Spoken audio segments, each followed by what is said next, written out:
নমস্কার দর্শক, আজকে ভিডিওতে কথা হবে সামনেই লোকসভা ভোটের মাত্র আর 2 দফা ভোট বাকি রয়েছে। তার আগে কিন্তু নরেন্দ্র মোদী এবং আদানিকে নিয়ে বিরাট রিপোর্ট বার হয়েছে। নিম্নমানের কয়লা, অর্থাৎ বারবার কিন্তু রাহুল গান্ধী তার পার্লামেন্টে বক্তব্যের মাধ্যমে আদানির সঙ্গে নরেন্দ্র মোদীর সম্পর্ক কী এবং শিল্পপতিদের তিনি আরবপতি বানিয়েছেন, এরকম একটা অভিযোগ কিন্তু উঠেছে। তার নাম হচ্ছে আদানি। সেই নরেন্দ্র মোদী এবং আদানির সম্পর্ক নিয়ে কিন্তু নতুন করে কিন্তু ইংল্যান্ডের একটি খবরে কিন্তু গোটা হয়েছে গোটা ভারতবর্ষে। এই মুহূর্তে সব থেকে বড় যে কভারেজ সেটা হচ্ছে কি নিম্নমানের কয়লা আমদানি করে তামিলনাড়ু সরকারকে কিন্তু বিক্রি করেছে আদানি গোষ্ঠী। যদিও আদানি গোষ্ঠী এই খবরটি কন্ডেম করেছে এবং রিজেক্ট করেছে, তারা অস্বীকার করেছে যে না, এরকম কোনো কিছু হয়নি। কিন্তু প্রশ্ন হচ্ছে একটার পর একটা যখন শেয়ার বাজার থেকে ধস নামছে আদানি গোষ্ঠীর সমস্ত কোম্পানির, তার পরিস্থিতি দিনের পর দিন অন্যদিকে যাচ্ছে, তখন কিন্তু ভারতবর্ষের সবথেকে বড় নরেন্দ্র মোদীর বন্ধু আদানি গোষ্ঠী অর্থাৎ যে পরিমাণে এগিয়ে যাচ্ছে, সেই পরিস্থিতিতে কিন্তু লোকসভা ভোটের আগে বিরোধীরা কিন্তু নতুন করে প্রশ্ন করা শুরু করেছে দর্শক, যে নরেন্দ্র মোদীর সঙ্গে আদানির কি সম্পর্ক। এটা কিন্তু একটা নতুন করে হইচই তৈরি হয়েছে।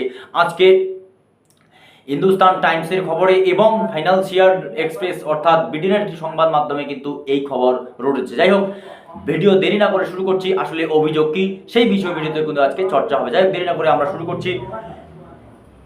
রিপোর্টে কি অভিযোগ করা হয়েছে আদানি গোষ্ঠীর বিরুদ্ধে? ইংল্যান্ডে ফাইন্যান্সিয়াল টাইমসের প্রতিবেদনে organised crime and corruption reporting project OCRP এর নথির দিয়ে এই অভিযোগ করা হয়েছে, যেখানে বলা হয়েছে 2013 সালে আদানি গোষ্ঠী নিম্নমানের কয়লাকে হাই রেট হিসেবে বিক্রি করেছে। এই রিপোর্টে দাবি করা হয়েছে যে আদানি গ্রুপ একটি ইন্দোনেশিয়ার কোম্পানির কাছ থেকে টন প্রতি $28 নিম্নমানের কয়লা কিনেছে। সেই কয়লায় নাকি চালান দেওয়া হয়েছে তামিলনাড়ুর ভার্চুয়াল কড়াই হিসেবে বিক্রি করা হয়েছে। রিপোর্টে দাবি করা হয়েছে আদানি গ্রুপ একটি ইন্দোনেশিয়ার কোম্পানির কাছ থেকে টন প্রতি $28 নিম্নমানের কয়লা নিয়েছে এবং সেই কয়লায় নাকি চালান দেওয়া হয়েছিল তামিলনাড়ুর জেনারেশন অ্যান্ড ডিস্ট্রিবিউশন কোম্পানির কাছ থেকে। অভিযোগ যে এই কোম্পানি কয়লা হাই ভ্যালু জ্বালানি হিসেবে টন প্রতি $91.91 বিক্রি করা হয়েছে। $28 যেই কয়লা কেনা হয়েছে ইন্দোনেশিয়ার কাছ থেকে, সেই কয়লা ভারতের রাজ্য অর্থাৎ তামিলনাড়ুকে $91.91 বিক্রি করা হয়েছে।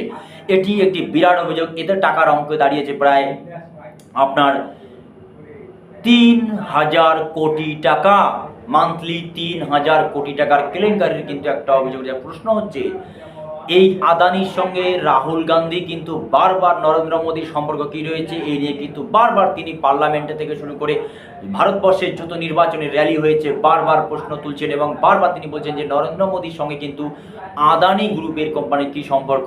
নরেন্দ্র মোদী ক্ষমতায় আসার পরে 2014 সাল থেকে 2024-এর মধ্যে কিন্তু ভারতবর্ষের নাম্বার 1 যে শিল্পপতির তালিকায় নাম লিখিয়েছেন এবং দক্ষিণ পশ্চিম এশিয়ায় সেকেন্ড লার্জেস্ট ধনী হিসেবে কিন্তু আত্মপ্রকাশ করছে এই আদানি। এই আদানি শিল্প গোষ্ঠীর কিন্তু দিনের পর দিন শেয়ার বাজারে ধস নামছে, কারণ একটার পর এক রিপোর্টে জানা যাচ্ছে যে আদানি কিন্তু যে কোনো সময় দেশ ছেড়ে পালাতে পারেন। যদি সামনে লোকসভা নির্বাচন মিটলেই ফল অন্যরকম হলে আরও ভয়ানক পরিস্থিতি হতে পারে। সামনে 2000 লোকসভা বিধানসভার মাত্র 2 ফেজে ভোট, প্রায় 100টি লোকসভা কেন্দ্রে ভোট হয়েছে, তা ভোট বাকি আছে।